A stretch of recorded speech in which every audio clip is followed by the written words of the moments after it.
Este é o episódio 3 da leitura da História da Sexualidade, volume 1, Michel Foucault, A Vontade de Saber.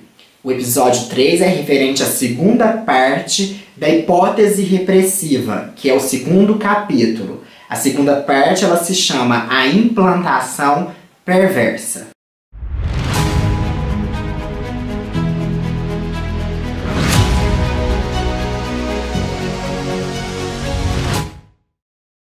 Fazendo um resgate do que foi os vídeos anteriores, no primeiro vídeo em que nós, vitorianos, o capítulo 1, onde é falado que a partir da era da Rainha Vitória na Inglaterra, passou-se a ter novamente uma repressão sobre os dizeres sobre a sexualidade. Mas que a cada vez que essa repressão acontece, mais forte fica a vontade de falar, a vontade de saber sobre o sexo, sobre a sexualidade.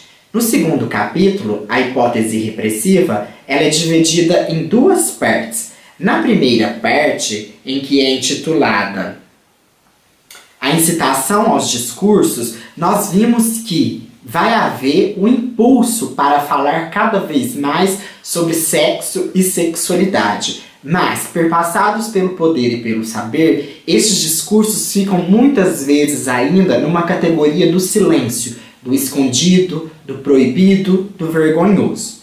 Agora, na implantação perversa, nós vamos começar a aparecer, vai começar a aparecer aí na obra de Michel Foucault, o conceito de dispositivo.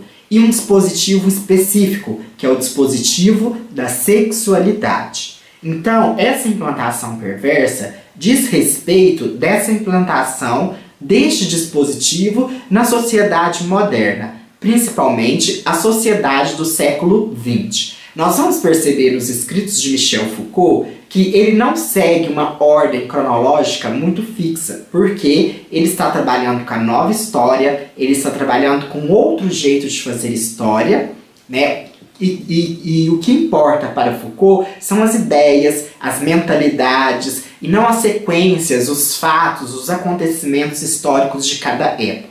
Mas o modo como se pensava, o modo como saberes circulavam, o modo como se constituíam saberes em determinada época, e o modo como o poder vinha, né, e dominava, cerceava e até impunha resistência a esses discursos.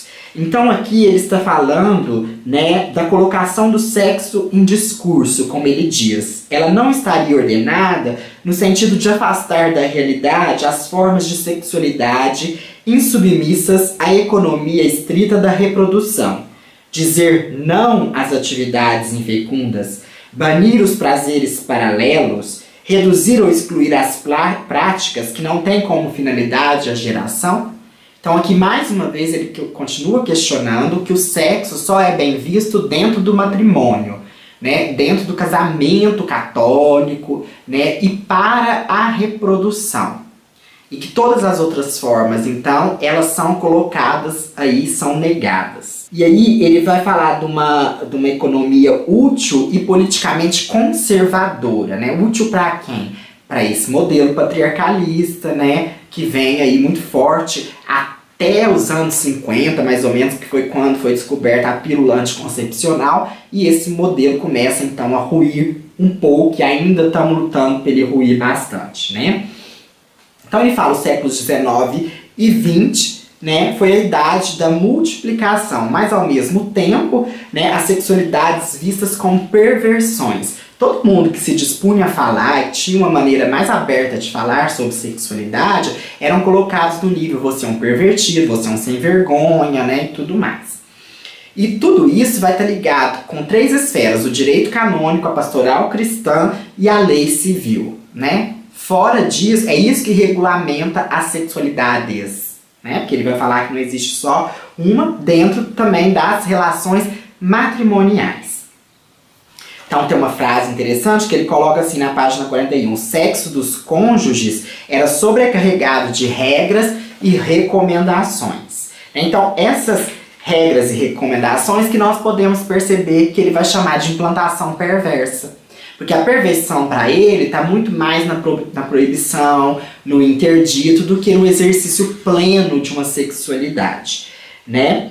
Então, aí ele coloca aqui o contra a natureza, né? Onde ele vai colocar o adultério, o rapto, o incesto espiritual, a carícia recíproca, no caso de sodomia, que nem se usava ainda a palavra homossexualidade, bestialidade, né?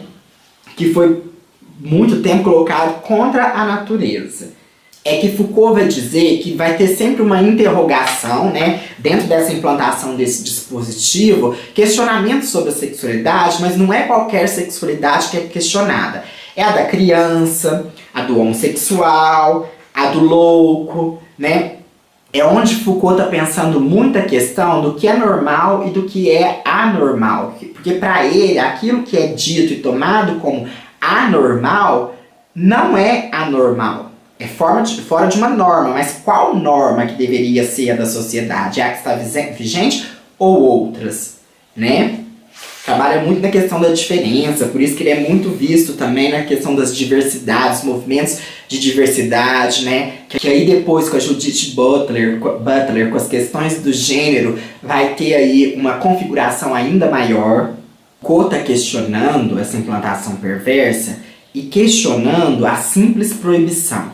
Para ele não é só uma simples proibição. Vejamos esse trecho na página 46. O importante talvez não esteja no nível de indulgência ou de repressão, mas na forma de poder exercido, quando se dá nome a toda essa vegetação de sexualidades sem propósito, como se fosse para analisá-las. Trata-se de excluí-las do real? Ele está perguntando, na verdade. Parece de fato que a função do poder aí exercido não é a de interdição, e que houve 4 operações bem diferentes da simples proibição. Então são elas. A primeira, ele vai colocar que são os dispositivos de vigilância, né? Hoje nós temos aí as câmeras, né? Mas naquela época era o confessionário, né? Várias outras, né? Para que a pessoa se sentisse culpada por estar exercendo a sua sexualidade, que não fosse aquela dentro do casamento. Então, todo um regime médico-sexual, a patologização de alguns casos, é a primeira operação, né? Então, é um discurso médico-científico sobre a sexualidade e um discurso religioso que proíbe, tem que confessar, tem que vigiar, né? A sexualidade não é sua, é o outro que controla a sua sexualidade. Depois, o segundo, ele fala que a incorporação das perversões e a nova especificação dos indivíduos. Então aí é onde que ele volta a insistir na questão do homossexual, né, do pederasta, aí o pedófilo hoje nós temos, né, são essas categorizações. Então classificam sujeitos conforme suas práticas sexuais. A terceira operação, ele vai relacionar poder e prazer, que ele coloca, né, e aí tem uma frase aqui que ele diz: o prazer se difunde através do poder cerceador, e este, né, o poder, fixa o prazer que acaba de desvendar.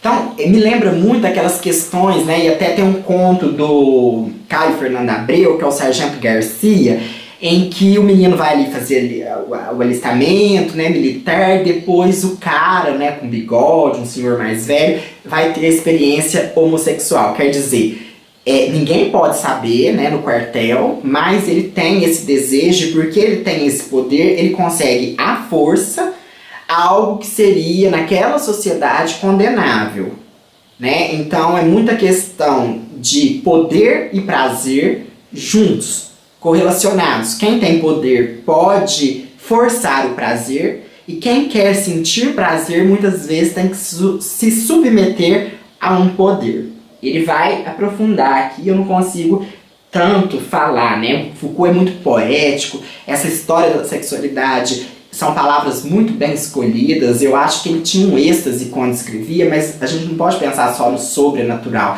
A gente tem que pensar que Foucault lia muito, estudava muito, era um grande erudito, né? Passava noites lendo.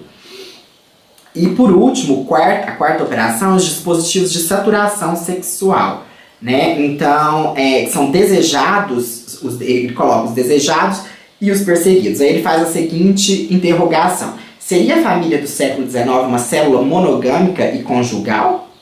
Talvez em certa medida, ele critica. Mas ela também é uma rede de prazeres e poderes articulados segundo múltiplos pontos e com relações transformáveis.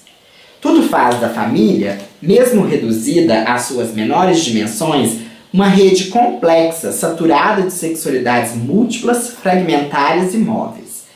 Menos princípio inibidor do que mecanismo incitador e multiplicador. Já está questionando aí o falso moralismo que nós vamos ter nas famílias, né? Em que, por exemplo, na época da escravidão, o senhor tinha relação com a escrava, né? Não é tudo assim tão perfeito nos contos de fadas da família. Então ele fala muito em sexualidades múltiplas, né? Não há só um tipo de sexualidade, mas sexualidades múltiplas. E aí, para finalizar, ele diz, né? Ele volta na questão do poder e prazer também, né? E ele vai falar, né? O que a gente vai pensar aqui é que há, no século XX, um dispositivo próprio da sexualidade. Pensando que Foucault viveu no século XX, né, até morreu no fim do século XX, então ele vai ter aí esse olhar para a contemporaneidade dele. Né? Então é muito forte que os discursos circularam no século XX sobre a sexualidade e que discursos circularam no século XXI. Onde vai ter, né, então ele considera essa implantação perversa final do século XIX e todo o século XX fazendo essa implantação desse dispositivo da sexualidade, que opera discursos próprios, modos de falar próprios sobre a sexualidade, com os saberes aí que estão se articulando, a medicina, a psicologia, a antropologia, para falar das humanas, né, e tantas outras disciplinas. Essa implantação ela é perversa, porque ela não possibilita a todos atuar dentro desse dispositivo da mesma forma. De acordo com a classe social, Foucault não vai falar em classe social porque ele não é marxista, mas eu tenho um viés aí pechetiano também, então, né, de acordo com a classe social, de acordo com a ideologia, são todos conceitos não Foucaultianos, mas que eu trago aqui para análise, a pessoa pode de uma certa forma atuar no dispositivo, dentro do dispositivo da sexualidade, ou não. Né? Como, então, é o sujeito e a sua sexualidade no século XX? Como que ele traz nas suas marcas, na escrita de si, que é outro conceito Foucaultiano, as marcas desse dispositivo que foi implantado perversamente. Acho que é a grande questão, lembrando que nós estamos fazendo uma leitura, né? Não é nada pronto, acabado. Peço o diálogo, o respeito, peço que comentem, vão dando as suas contribuições, vão falando a respeito de todas as possibilidades de leitura desses capítulos, que são muitas, não são só umas, essa é a minha, é o que eu entendi, mas são muitas e são várias. Traga aqui pra gente, curta, compartilhe, comente, não deixe de se inscrever, apertar o sininho e qualquer dúvida, o nosso e-mail é intertextopassos@gmail.com.